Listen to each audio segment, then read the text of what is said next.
The Magnolia State's most trusted statewide news source. 24 hours. News Mississippi.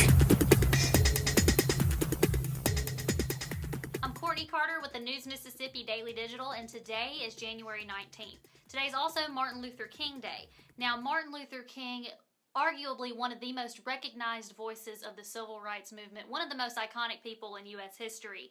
He was the voice of change and equality and bringing people together during the civil rights movement. He was a pastor, an activist, a humanitarian, and he fought for equality among all races, not just between black and white.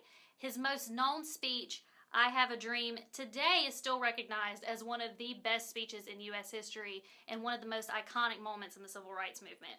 Now, Martin Luther King Jr. was killed in Memphis in 1968, but his legacy continues today as one of the greatest speakers and fighters for equality in the history of the United States. Today is also Robert E. Lee Day. Now, Robert E. Lee was known for his leadership in the Confederate Army of Northern Virginia until its surrender in 1865.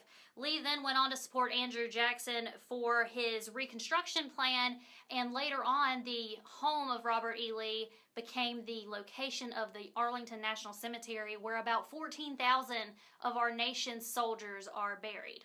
And in Columbia, they're still cleaning up from that tornado that happened just 2 days before Christmas. News Mississippi has footage and interviews with some of the volunteers that are down there cleaning up. You can find that at newsms.fm. For the News Mississippi Daily Digital, I'm Courtney Carter.